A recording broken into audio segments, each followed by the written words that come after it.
भाई mentally strong positive thought और success की सीढ़ियां आपको तब मिलती है जब आपका एटीट्यूड ऐसा बन जाता है कि आपकी टक्कर का इस दुनिया में दूसरा कोई नहीं।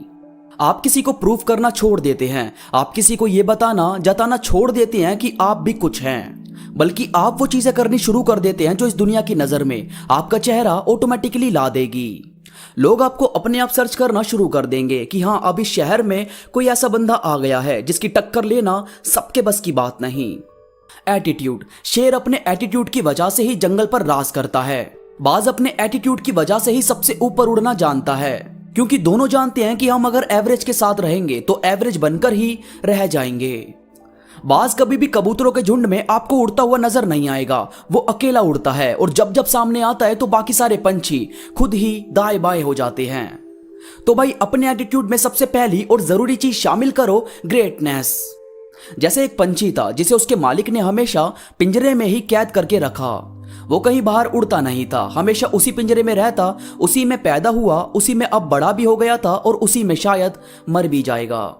मगर एक दिन उसके मालिक से वो पिंजरा खुला छूट गया। अब खुला छूटा तो काफी देर तक तो वो पंछी उसी में बैठा रहा, क्योंकि उसे मालूम ही नहीं था कि इससे बाहर भी उड़ा जा सकता है, मैं इससे बाहर निकल सकता हूं।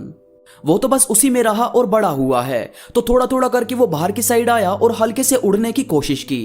वो हल्का सा उड़ा तो पहले तो गिर गया, फिर दोबारा उठा और जोर से उड़ने की कोशिश की। इसके बाद तेज हवा आई और उसे अपने साथ उड़ाकर ले गई। पहले तो उसे समझ ही नहीं आया कि ये कौन सी दुनिया है, ये मैं कहां निकल गया हूं, मेरा मालिक जो मुझसे इतना प्यार करता है वो मेरे बारे में क्या सोचेगा। जबकि उसे थोड़ी ना पता था कि उसका मालिक ही उसका दुश्मन है, जिसने सारी जिंदगी उसे पिंजरे में कैद रखा। वो उड़ता रहा तो भूल गया कि जाना किधर है। बहुत इधर उधर घूमा, कहीं से उसे अपना पिंजरा नहीं दिखा। फिर वो थक हार कर एक पेड़ की डाली पर बैठकर रोने लगा। अब जिस पेड़ पर वो रो रहा था उस पर बहुत सारे कबूतर अपना अपना घोंसला बनाकर रहते थे। शाम के टाइम वो अपने घोंसलों पर आए तो उन्होंने देखा कि कोई नया पंछी उनके पेड़ की डाली पर बैठकर रो रहा है। उन्होंने सबने झुंड बना लिया और उससे पूछना शुरू किया कि कौन हो, कहां से आए हो और रो क्यों रहे हो। तो उसने पूरी बात उन बाकी कबूतरों के झुंड को बता दी।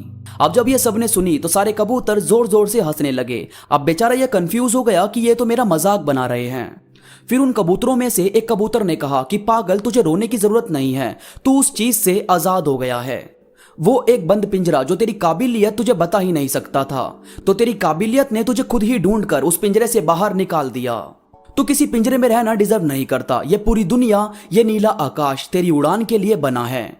तू उड़ा कर हमारे साथ दाना चुगने जाया कर और शाम को यहीं किसी डाली पर पिंजरा बनाकर हमारे साथ रही हो। हम सब हमेशा खुश रहते हैं। बस उस दिन के बाद वो नया पंछी सबसे दूर दूर तक उड़ सकता था, घूम सकता था इस पूरी दुनिया में। तो यार बात होती है कि आप जिस दायरे में रह रहे हो, देखो कि क्या इससे बाहर भी दुनिया है, क्या इससे बड़ी भी चीज अचीव की जा सकती है। और की जा सकती है तो भाई छोटा सोचने की नीड नहीं है, हमेशा ग्रेटनेस हासिल करो। इसके बाद है अम्यूजिंग, मनोरंजक, जो सबको हंसाए। उनकी बातों को सुने, कुछ ऐसा आपको बनना चाहिए। आपको पता है ये जो बड़े बड़े एक्टर्स होते हैं, कलाकार होते हैं, ये हमें उम्र भर एंटरटेन करते हैं। अपने अभिनय से हमें हंसाते हैं, रुलाते हैं, हमारे अंदर जोश भर देते हैं और इसी वजह से हम इनसे बहुत ही ज्यादा अटैच भी हो जाते हैं। और कभी जब ये इस दुनिया को छोड़कर चले जाते हैं तो हमें काफी ज्यादा पेन होता है कि हमारा पसंदीदा कलाकार इस दुनिया से चला गया। तो यार देखो, उन्हें ना तो आप पर्सनली जानते थे, ना कभी मिले थे। वो बस एक आर्टिस्ट है जिसके तौर पर आप उन्हें जानते हो। इसके बाद भी आप उनसे इतने ज्यादा अटैच हो गए। यानी कि आपका किरदार, आपकी छवि ऐसी होनी चाहिए कि अगर पर्दा गिर भी जाए तो लोग ताली बजाते ना रुकें। इसीलिए थोड़ा एंटरटेनर होना जरूरी है, इससे लोग आपको जिंदगी भर नहीं भूलते। इसके बाद है सपोर्टिव। आपके लिंक में कोई इंसान है या आप खुद भी हो। कभी ऐसा हुआ है कि आपको किसी ने अपने सपनों पर काम करने के लिए अप्रोच ना किया हो और वहीं एक इंसान हो जिसे आप पर बिलीव हो, तो वो इंसान हमें जिंदगी भर याद रहता है। तो बस आपको इस चीज से समझ आ गया होगा कि सपोर्टिव बनना कितना जरूरी है। इसके बाद है चैलेंजिंग। यार देखो, सिंपल चीजें तो कोई भी कर लेता है, बात तो उसकी है जो चैलेंजिंग रोल प्ले करे। अब जैसे श्री राम अपनी वाइफ के लिए एक ऐसे राक्षस से लड़ने के लिए आगे आए थे जिसने काल को भी अपने वश में किया हुआ था, और नतीजा क्या सामने आया कि सत्य की जीत हुई और आज हम श्री राम की पूजा करते हैं। तो भाई चैलेंज लेना बहुत जरूरी है। याद रखो, दुनिया के इतिहास में सिर्फ उसका नाम लिखा जाता है जो या तो जीतते हैं या अपने हौसले से सामने वाले को हिलाकर रख देते हैं। उनका नहीं जो हारने के डर से गिव अप कर दें। तो थोड़ा सोच कर चलो। और भाई केयरिंग बनना बहुत ही ज्यादा जरूरी है। अपने लिए और अपनों के लिए केयरिंग इंसान होना ही चाहिए। अब जैसे आपकी किसी से फीलिंग हर्ट हो रही है, कोई आपकी खुशियों को नहीं समझ रहा, कहीं आपको परेशानी आ रही है, तो जाहिर है आप ऐसी हर चीज को खुद से दूर कर दोगे जो आपकी खुशियों को मार रही है। ये होती है खुद की केयर। और आपके अपने किसी परेशानी में है, वो आपसे कुछ मदद चाहते हैं या वो हेल्प नहीं मांगते तो भी आप उनकी मदद करने के लिए आगे आते हो, ये होती है अपनों की केयर। यही चीज देखी जाती है कि किसके बुरे वक्त में कौन साथ खड़ा है।